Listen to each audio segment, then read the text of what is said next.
KPCC പുനഃസംഘടന പേരിന് മാത്രം. സമ്പൂർണ്ണ അഴിച്ചുപണി ഇപ്പോൾ വേണ്ട എന്ന് നേതാക്കൾ. എല്ലാവരെയും മാറ്റില്ല, 3-4 DCC അധ്യക്ഷന്മാരെ മാത്രം മാറ്റും. KPCC ക്യാമ്പ് എക്സിക്യൂട്ടീവ് വിളിച്ചു ചേർക്കാൻ തീരുമാനമായി. KPCC ഭാരവാഹികളുടെയും DCC അധ്യക്ഷന്മാരുടെയും യോഗത്തിലാണ് ഈ തീരുമാനം. ഡി ബിനോയ് തിരുവനന്തപുരത്ത് നിന്ന് ചേരുന്നു. പെട്ടെന്ന് ഈ വാർത്ത നമ്മുടെ മനസ്സിലേക്ക് വരുമ്പോൾ KPCC പുനഃസംഘടന പേരിന് മാത്രം എന്ന് പറയുമ്പോൾ ആ രീതിയിലേക്കുള്ള സമഗ്രവും സമ്പൂർണ്ണമായ ഒരു അഴിച്ചുപണി വേണ്ട എന്ന് ആണ് മനസ്സിലാക്കേണ്ടതല്ലേ? എന്തുകൊണ്ടാണ് നേതാക്കൾ അങ്ങനെ പറഞ്ഞിട്ടുള്ളത്? എന്താണ് അതിൻ്റെ കാരണം? എല്ലാവരെയും മാറ്റേണ്ടതില്ല, 3-4 DCC അധ്യക്ഷന്മാരെ മാത്രം മാറ്റിയാൽ മതിയും.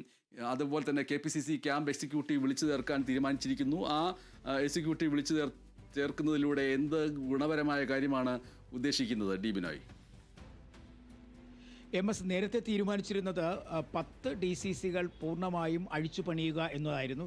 എന്നാൽ അതിലൊരു മാറ്റം വന്നിരിക്കുന്നു. ഇന്നാണ് പുതിയ KPCC ഭാരവാഹികൾ DCC ഭാരവാഹികളുടെയും KPCC മുതിർന്ന നേതാക്കന്മാരുടെയും യോഗം വിളിച്ചിരുന്നത്. ആ യോഗത്തിൽ മുതിർന്ന നേതാക്കന്മാർ കൊണ്ടുവന്ന അഭിപ്രായമാണ് ഉടൻ ഒരു അഴിച്ചുപണിയിലേക്ക് പോകണ്ട, അതൊരു പക്ഷേ വലിയ തരത്തിലുള്ള ഗ്രൂപ്പ് പ്രവർത്തനങ്ങളിലേക്ക് നീങ്ങാനുള്ള സാധ്യത തള്ളിക്കളയാനാവില്ല. ഒപ്പം അതൃപ്തരുടെ എണ്ണം കൂടാൻ ഇടയുണ്ട്. അതുകൊണ്ട് തന്നെ തൽക്കാലം വലിയ പ്രതിസന്ധിയുള്ള 3-4 കോൺഗ്രസ് ജില്ലാ കമ്മിറ്റികൾ അഴിച്ചുപണിയുക. അതിനുശേഷം തദ്ദേശ ഭരണ തെരഞ്ഞെടുപ്പിന് പിന്നാലെ മതി ഒരു വലിയ തരത്തിലുള്ള അഴിച്ചുപണി എന്ന രൂപത്തിലാണ് ഇപ്പോൾ എത്തിച്ചേർന്നിരിക്കുന്നത്. കാരണം മുതിർന്ന നേതാക്കന്മാർക്ക് ഉടൻ ഒരു അഴിച്ചുപണിയോട് യോജിപ്പില്ലായിരുന്നു. അത് KPCC നേതൃയോഗം അംഗീകരിക്കുകയായിരുന്നു. ദീപാദാസ് മുൻഷി ഉൾപ്പെടെയുള്ള നേതാക്കന്മാർ ഇന്ന് തിരുവനന്തപുരത്ത് ഇന്ദിരാഭവനിൽ ചേർന്ന യോഗത്തിൽ പങ്കെടുത്തിരുന്നു. ആ യോഗത്തിൽ വെച്ചാണ് ഇത്തരത്തിൽ ഒരു തീരുമാനത്തിലേക്ക് എത്തിച്ചേർന്നിരിക്കുന്നത്.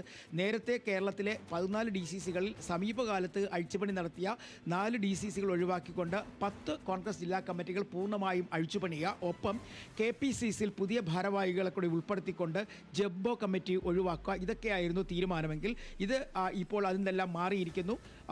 ഒരു 4 DCC, അതേന്ന് അവർ പേര് പുറത്തുവിട്ടിട്ടില്ല. കാരണം പ്രവർത്തനം മന്ദഗതിയിലായ 4 DCCകൾ തൽക്കാലം അഴിച്ചുപണി നടത്തുക, ബാക്കിയുള്ളത് അതേപടി തുടരട്ടെ.